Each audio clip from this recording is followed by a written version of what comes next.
اعوذ باللہ من الشیطان الرجیم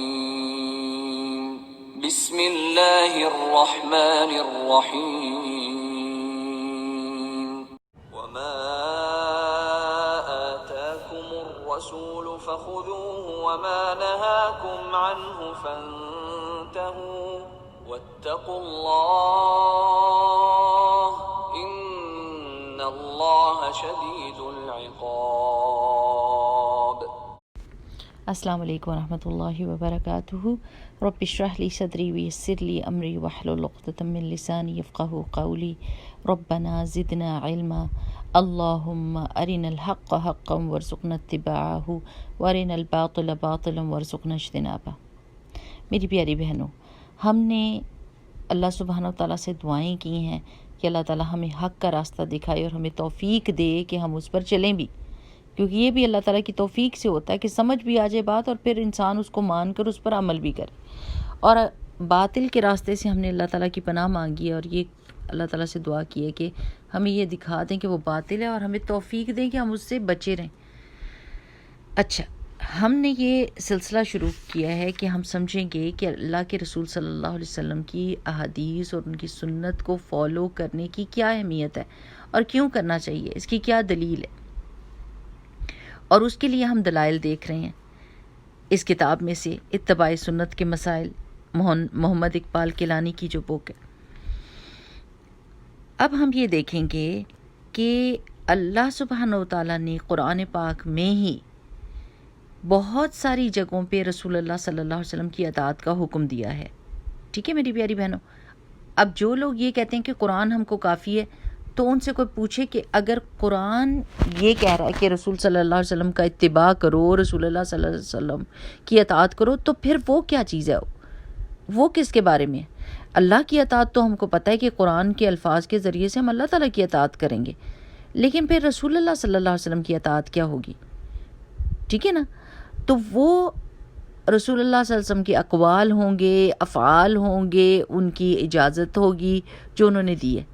ٹھیک ہے نا میری پیاری بہنوں؟ تو سورہ محمد میں آیت نمبر 33 میں آتا ہے، اعوذ باللہ من الشیطان الرجیم، یا ایہا الذین آمنوا اطیعوا اللہ واطیعوا الرسول ولا تبطلوا اعمالکم، کہ اے ایمان والو اللہ کی اطاعت کرو، بات مانو جب اللہ تعالیٰ حکم دے، اور رسول اللہ صلی اللہ علیہ وسلم کا حکم مانو جب وہ حکم دیں، اور اپنے اعمال کو باطل نہ کر دینا۔ باطل کا کیا مطلب ہوتا ہے میری پیاری بہنوں؟ جھوٹ کر دینا۔ اور جھوٹ کیا ہوتا ہے؟ ختم ہونے والی چیز ہوتی ہے، جھوٹ کا کوئی وزن نہیں ہوتا، تو اعمال باطل ہو جاتے ہیں۔ اللہ اور اللہ کے رسول صلی اللہ علیہ وسلم کی اطاعت سے نکل کر اگر کوئی خود ساختہ بات گھڑتا ہے تو اس کے عمل کا کوئی وزن نہیں ہے، وہ باطل عمل ہے، وہ جھوٹا عمل ہے، اس کی کوئی حیثیت نہیں ہے۔ رسول اللہ صلی اللہ علیہ وسلم کو چھوڑ کر کسی دوسرے کی بات لینے کی اجازت نہیں ہے دین میں۔ اگر اللہ اور اللہ کے رسول صلی اللہ علیہ وسلم کے مقابلے میں بڑے سے بڑا عالم بھی کھڑا ہو جائے گا تو ہم کس کی بات مانیں گے میری پیاری بہنوں؟ کہ ہم یہ کہیں گے کہ ہاں یہ عالم بھی تو پڑھا ہوا ہے نا؟ نہیں، ہم اللہ اور اللہ کے رسول صلی اللہ علیہ وسلم کی بات لیں گے۔ پھر اللہ تعالیٰ فرماتے ہیں، سورہ حشر کی آیت نمبر 7 ہے، وَمَا آتَاكُمُ الرَّسُولُ فَخُذُوهُ وَمَا نَهَاكُمْ عَنْهُ فَانْتَهُوا وَاتَّقُوا اللَّهَ إِنَّ اللَّهَ شَدِيدُ الْعِقَابِ۔ جو کچھ رسول صلی اللہ علیہ وسلم تمہیں دیں وہ لے لو، جو کچھ بھی دیں وہ اسے لے لو، اور جس چیز سے تمہیں روکیں اس سے رک جاؤ، اور اللہ سے ڈرو، بے شک اللہ سخت عذاب دینے والا ہے۔ یعنی رسول صلی اللہ علیہ وسلم آئے ہی اس لیے ہیں کہ آپ ان کی باتیں سنیں اور مانیں، اس لیے نہیں آئے کہ آپ کچھ عرصے کے بعد کچھ 100 سال گزریں تو آپ کہیں کہ ہمیں صرف قرآن کافی ہے، ہمیں رسول اللہ صلی اللہ علیہ وسلم کی بات نہیں چاہیے، ہمیں اس پہ یقین نہیں ہے۔ تو پھر قرآن بھی انہوں نے ہی دیا ہے ہم کو۔ اگر ایک چیز کو ڈاؤٹ کریں گے تو نیچرلی ایک جنریشن یا اسی جنریشن میں سے کوئی کھڑا ہو کے دوسری چیز کو بھی چیلنج کر دے گا۔ تو وہ لوگ جو یہ کام کر رہے ہیں کہ یہ کہنا شروع کر دیا انہوں نے کہ قرآن ہی ہم کو کافی ہے، وہ ایک بہت ہی خطرناک انہوں نے کام شروع کیا، جس کی وجہ سے مسلمانوں کی نسلوں میں یہ شک اور شبہ جا کے اور پھر بڑے شک کی طرف چلے جائیں گے۔ اور ایمان کو دو چیزوں سے نقصان پہنچتا ہے. ایک ہوتے ہیں شکوک اور شبہات، اور دوسرے ہوتے ہیں شہوات، خواہشات اور ڈاؤٹس. یہ دو چیزیں ایمان کو کھا جاتی ہیں. آپ نے شروع میں جب قرآن کھولا ہے تو کیا لکھا ہوا تھا؟ ذالک الکتاب لا ریب فیہ ھدی للمتقین الذین یؤمنون بالغیب. وہ لوگ جو غیب پر ایمان لاتے ہیں. اب اللہ کے رسول صلی اللہ علیہ وسلم نے نہیں ہم کو جنت اور جہنم کی ساری باتیں بھی بتائی ہیں نا، قرآن بھی سنایا، پھر ان کی ایکسپلینیشن بھی دی کہ جنت اور جہنم کو انہوں نے کس طریقے سے دیکھا معراج کے اوپر جا کر. یعنی یہ ساری ڈیٹیلز. اب دوسرا یہ پوچھیں کہ اقیم الصلاۃ، تو پھر نماز کے اوقات کس نے بتایا آپ کو کہ کس وقت میں نماز پڑھنی ہے؟ صبح کی نماز کا کتنا وقت ہوتا ہے؟ ظہر کس وقت شروع ہوتی ہے؟ عصر کا ٹائم کس وقت شروع ہو کے کس وقت ختم ہو جاتا ہے؟ مغرب کا کیا ٹائم ہے؟ عشاء کا کیا ٹائم ہے؟ یہ سب باتیں کس نے آپ کو بتائیں؟ قرآن میں تو یہ ڈیٹیل موجود نہیں ہے. تو جو لوگ یہ قرآن کی بات کر رہے ہیں نا، وہ بہت بڑا دھوکہ دے رہے ہیں، کیونکہ قرآن کے ساتھ جو اس کی ایکسپلینیشن جڑی ہوئی ہے اس کو ہٹا کر، ایکسپلینیشن کو ہٹا کر وہ اپنی من مانی ایکسپلینیشن دینا چاہ رہے ہیں. ایک دفعہ انسان اللہ کے دین کے اندر اپنا اختیار استعمال کرنے شروع ہو جائے تو پھر تو وہاں پر کوئی روک نہیں لگے گی میری پیاری بہنوں. آپ کو پتہ ہے کہ عیسائیوں کے دین میں کیسے یہ چیزیں داخل ہوئی؟ کیونکہ لوگوں نے اپنا کلام اس میں داخل کر دیا، لوگوں نے اپنا مرضی، اپنی پسند، اپنی ناپسند کو شامل کیا، تو دین کو ڈسٹارٹ کر کے رکھ دیا، دین کی شکل بگاڑ کے رکھ دی، اپنی کتاب بدل دی. اور یہ لوگ، ان کے عزائم، یہ تو اللہ سبحانہ و تعالیٰ نے وعدہ کیا اِنَّا نَحْنُ نَزَّلْنَا الذِّكْرَ وَإِنَّا لَهُ لَحَافِظُونَ. قرآن تو نہیں بدلے گا، اس میں تو وہ یہ کام نہیں کر سکتے. ان کو ڈر ہے، ان کو خوف ہے. قرآن لوگوں کے سینوں میں ہے، قرآن ہر دنیا کے کونے میں پڑا ہے، وہ اس کو چینج نہیں کر سکتے. لیکن انہوں نے یہ ایک خطرناک کام کیا ہے کہ اس کی ایکسپلینیشن کو ہم پکڑ لیتے ہیں اور اس میں شک و شبہ پیدا کر دیتے ہیں. جب وہ رسول اللہ صلی اللہ علیہ وسلم کی بات میں شک و شبہ پیدا کریں گے تو نیکسٹ سٹیپ ان کا قرآن کی طرف ہوئے گا اور لوگوں کو اپنی منمانی تفسیر دینے کا ہوگا کہ قرآن کے اس لفظ کو اس طرح سمجھو، اس لفظ کو اس طرح سمجھو. حالانکہ ہمیں پتہ ہے کہ دو چیزیں ہوتی ہیں کسی بھی لفظ کے پیچھے. ایک لغوی معنی ہوتا ہے، لغت سے ڈکشنری میننگ ہوتا ہے، اور ایک اصطلاحی معنی ہوتا ہے. اصطلاحی کا معنی کا مطلب ہوتا ہے ٹرمینالوجی، اسپیشل، اسپیسیفک، خاص ٹرمینالوجی. تو جب ہم کہتے ہیں کہ اس لفظ کا لغوی معنی تو یہ ہے، صلاح کا لغوی معنی تو یہ ہے، ٹھیک ہے نا، لیکن اس کا اصطلاحی معنی یہ ہے.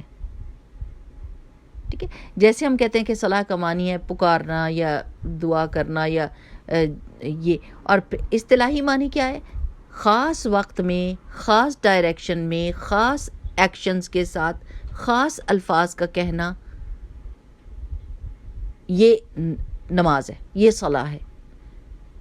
وہ خاص ایکشنز، وہ خاص لفظ، خاص اوقات، خاص ڈائریکشن کس نے آپ کو بتائی ہے؟ رسول اللہ صلی اللہ علیہ وسلم نے. آپ یقین کریں کہ جو یہ اللہ سبحانہ تعالیٰ نے فرمایا نا کہ جو رسول دیں وہ لے لو اور جس سے روکیں اس سے رک جاؤ. کوئی چیز ایسی نہیں ہے جو معروف انہوں نے نہ بتائی ہو. یقین کریں میں حیران ہوئی تھی، ہم جب صحیح بخاری پڑھ رہے ہیں تو میں اتنی حیران ہوتی ہوں اور مجھے واقعی لگتا ہے کہ یہ معجزہ ہے، کیونکہ چھوٹی چھوٹی باتوں سے بڑی بڑی باتوں تک، کہ محفل میں، مجلس میں بیٹھے ہیں تو رسول اللہ صلی اللہ علیہ وسلم کے پاس کوئی بندہ سوال لے کر آیا کہ اس نے کہا کہ یا رسول اللہ میری یہ ضرورت پوری کر دیں، اور رسول اللہ صلی اللہ علیہ وسلم نے فرمایا ہاں کر دیں گے، اور ساتھ ہی اپنے صحابہ کو اشارہ کر کے کہا آپ اس کی سفارش کرو، اگر آپ اس کی سفارش کرو گے تو میں نے تو دینا ہی ہے لیکن آپ ثواب میں شامل ہو جاؤ گے. یعنی کس قدر خوبصورت بات ہے کہ سب کو ثواب میں شامل کر دیا. آپ کہہ دو کہ ہاں جی یا رسول اللہ اس بھائی کو دے دیں، اور دوسرا بھی کہہ دے دیں، تو جو حمایت کرے گا اس کو بھی اجر اور ثواب مل جائے گا. چاہے وہ معاشرتی باتیں ہوں یعنی سوشل باتیں ہوں یا فیملی وائز باتیں ہوں یا وارفیئر ہو یا نئے لوگوں کو تبلیغ کرنے کی بات ہو، نان مسلمس کے ساتھ معاملہ، مسلمس کے ساتھ معاملہ، کوئی چیز ایسی نہیں جو چھوڑ دی ہو، حتیٰ کہ لقطہ یہ جو گری پڑی چیز ہے اس کے بارے میں بھی بتا دیا۔ اب یہ بے شک چھوڑ دیتے کہ بھئی اگر راستے میں گری پڑی چیز ملی ہے تو بس ٹھیک ہے اپنی سوچ کے مطابق فیصلہ کرو، نہیں، اس کے متعلق بھی رسول اللہ صلی اللہ علیہ وسلم نے بتایا کہ ڈھونڈو، اگر اس کو اٹھا لیا تو اب اس کے مالک کو ڈھونڈو اور 1 سال تک انتظار کرو اور اعلان کراتے رہو، اور اگر پھر وہ نہ ملے تو پھر 1 سال کے بعد جو ہے اس کو یوز کرو، لیکن اس سے پہلے نہیں، اور پھر مالک آ جائے تو پھر اس کو ادا کرو۔ یعنی there are so many things, چھوٹی چھوٹی چیزیں ہیں جو زندگی میں ہمیں خال خال پیش آتی ہیں، بڑی مشکل، لیکن ان کی بھی گائیڈنس موجود ہے۔ لیکن اگر ہم حدیث کو ہٹاتے ہیں تو ہماری تو زندگی جو ہے وہ بالکل خالی ہو جاتی ہے۔ حدیث آپ کے زندگی کو ریلیکس کرتی ہے۔ دیکھیں قرآن میں نا سیٹ رولز بتائے ہوئے ہیں، ہائیسٹ سٹینڈرڈ بتایا ہوا ہے، ٹھیک ہے نا، لیکن حدیث میں کیا پتہ چلتا ہے، وہ یہ بندہ آیا اور اس نے بتایا کہ یا رسول اللہ میرے سے یہ گناہ ہو گیا، تو رسول اللہ صلی اللہ علیہ وسلم نے فرمایا کوئی بات نہیں، اب یہ کر لو اور تمہاری آسانی ہو جائے گی۔ کچھ صحابہ آئے، انہوں نے کہا یا رسول اللہ یہ امیر لوگ تو ہماری جیسی نماز پڑھتے ہیں، ہم بھی ان جیسی نماز پڑھ لیتے ہیں، یہ روزہ رکھتے ہیں، ہم بھی روزہ رکھ لیتے ہیں، ہمارا ثواب برابر، لیکن صدقے میں ہم ان جیسا صدقہ نہیں کر سکتے یا رسول اللہ صلی اللہ علیہ وسلم، ہمیں بہت دکھ ہوتا ہے اس بات کا۔ تو رسول اللہ صلی اللہ علیہ وسلم نے فرمایا کہ میں تمہیں ایسی چیز نہ بتاؤں کہ تمہارے سے کوئی بھی آگے نہیں بڑھ سکتا، یہ میں مفہوم بتا رہی ہوں حدیث کا۔ تو انہوں نے کہا یا رسول اللہ بتائیے، تو رسول اللہ صلی اللہ علیہ وسلم نے فرمایا کہ فرض نماز کے بعد 33 دفعہ سبحان اللہ، 33 دفعہ الحمدللہ، 34 دفعہ اللہ اکبر لا الہ الا اللہ، یہ پڑھ لو تو تمہارے صدقے کا ثواب ملے گا۔ اور وہ خوشی خوشی چلے گئے، اور پھر وہ واپس آئے، انہوں نے کہا یا رسول اللہ صلی اللہ علیہ وسلم اب تو امیروں کو بھی یہ تسبیح کا پتہ چل گیا۔ تو رسول اللہ صلی اللہ علیہ وسلم نے فرمایا یہ اللہ کا فضل ہے، اب میں کچھ نہیں کر سکتا، لیکن یہ کہ ان کو بتا تو دیا نا کہ یہ صدقے کا اجر ملتا ہے، اگر آپ کے پاس پیسے نہیں ہیں اور آپ یہ تسبیح پڑھتے ہیں تو سمجھیں آپ کی طرف سے صدقہ ہو رہا ہے۔ 1 دفعہ الحمدللہ کہنا تملا المیزان، اللہ کا جو میزان قیامت کے دن وہ رکھے گا جس میں آسمان اور زمین بھر کے آ سکتے ہیں، اتنے بڑے پلڑے ہوں گے، اس میزان میں 1 دفعہ الحمدللہ کہنا جو ہے وہ اس کو بھر دیتا ہے۔ کتنا اجر اور ثواب، کتنی چیزیں ہم کو بتائی ہوئی ہیں رسول اللہ صلی اللہ علیہ وسلم نے کہ جس کی وجہ سے ہمارے گناہوں کے بوجھ اتر سکتے ہیں، ہمارے ضمیر کے بوجھ اتر سکتے ہیں، ہماری ٹینشنز دور ہو سکتی ہیں، ہمارا ڈپریشن دور ہو سکتا ہے۔ اور یہ قرآن کی ایکسپلینیشن میں رسول اللہ صلی اللہ علیہ وسلم نے بتائیں آج ہم حدیث کو چیلنج کر دیں، ایک صحیح حدیث کو کہیں کہ ہمارا دل نہیں مانتا اس کو ماننے کے لیے، تو کل کو بچہ اٹھ کے دوسری صحیح حدیث پہ ہاتھ رکھ دے گا کہ اب میرا دل اس کو نہیں ماننے کے لیے چاہ رہا، اب کیا کریں؟ ماں باپ کیا کہیں گے، کیا دلیل دیں گے کہ ہم نے تو اس لیے کہا تھا کہ اس وقت ہمارے مفاد میں نہیں تھی اور ہم کو سمجھ نہیں آ رہی تھی، لیکن تم یہ نہیں کر سکتے، نہیں، پھر آپ کسی کو روک نہیں سکتے، یہ چین چلتی جائے گی۔ یہ ایک بہت ڈینجرس راستہ ہے جو لوگ اختیار کرتے ہیں، اور یہ کفر کی طرف لے کر جاتا ہے، انکار کی طرف لے کر جاتا ہے راستہ، اور الٹیمیٹلی انسان بہت ہی برے گڑھے میں گرتا ہے۔ میری پیاری بہنوں، عقل جو ہے نا، وہ دین جو ہے عقل کو راہ دکھاتا ہے، عقل اس قابل نہیں ہے، چاہے ہم اس کو کتنا بھی بڑا سمجھیں، کہ وہ دین کو یا اللہ کے علم کو راستہ دکھائے، ہو ہی نہیں سکتا۔ رسول اللہ صلی اللہ علیہ وسلم کے پاس وحی ہے، اللہ کا علم ہے، اور وہ ہم کو دے کر گئے ہیں، اس کا ہم انکار نہیں کر سکتے اپنی عقل کے بلبوتے پر کہ بھی میری عقل تو اس حدیث کو نہیں مان رہی، تو پھر آپ یہ سمجھ لیں کہ آپ کی عقل اس قابل ہی نہیں ہے کہ اس کا احاطہ کر سکے۔ اور آپ جب ایمان میں انٹر ہوئے تھے تو آپ نے کہا تھا کہ لا الہ الا اللہ محمد رسول اللہ، اور جب آپ نے قرآن شروع کیا تھا تو آپ نے کہا تھا کہ ہم ان مومنوں میں شامل ہیں جو غیب پر ایمان لاتے ہیں۔ رسول اللہ صلی اللہ علیہ وسلم نے جو چیزیں دیکھی، اب آپ سوچیں معراج پہ رسول اللہ صلی اللہ علیہ وسلم جب دیکھ کر آئے تھے تو آ کے لوگوں نے کیا کیا تھا، ان کا مذاق اڑایا تھا، ظاہر ہے ان کی عقل نہیں مانی تھی، عقل نہیں مانی تھی کہ اتنی سی دیر میں کوئی 7 آسمان اور زمین کا آسمانوں کی سیر کر کے 7 آسمانوں کی سیر کر کے آ سکتا ہے، تو انہوں نے اپنی عقل کی بنیاد پر اس کو ڈینائی کر دیا تھا۔ لیکن ابو بکر صدیق رضی اللہ تعالیٰ عنہ کو پتا تھا اور مسلمانوں کو کہ رسول اللہ صلی اللہ علیہ وسلم حق ہیں اور سچ ہیں، اور انہوں نے کیا کہا تھا، رسول اللہ صلی اللہ علیہ وسلم نے کہا ہے تو میں کہتا ہوں کہ ہاں انہوں نے سچ کہا ہے، وہ کر کے آئے ہیں سیر، دیکھے بغیر، رسول اللہ صلی اللہ علیہ وسلم کو سنے بغیر انہوں نے تصدیق کر دی. اسی لیے تو ان کو کہتے ہیں نا ابو بکر صدیق، تصدیق کرنے والے، سچے بھی تھے اور سچ کی تصدیق بھی کرتے تھے. تو عقل جو ہے نا میری پیاری بہنوں، اس پہ بہت زیادہ بھروسہ نہیں کرنا چاہیے. عقل ایک ایسا کیلے کا چھلکا ہوتی ہے کہ آپ اپنے اوپر بھروسہ کر کے اس کے اوپر پاؤں رکھیں اور کہیں کہ نہیں میں بچ جاؤں گا، تو وہ ایسے دور پھینکے گی کہ ہڈی بوٹی ایک ہو جاتی ہے. جب دین کا معاملہ آئے تو آپ نے سمعنا واطعنا کہنا ہوتا ہے اور اس بات پر یقین رکھنا ہوتا ہے کہ رسول اللہ صلی اللہ علیہ وسلم نے ہم کو سچ بات بتائی. اس کی مثال میں نے آپ کو پہلے بھی دی تھی اور میں بار بار دوں گی. کیوں؟ تاکہ آپ کے دل میں یہ چیز راسخ ہو جائے میری پیاری بہنوں. ہر شعبے کا ایک ایکسپرٹ ہوتا ہے.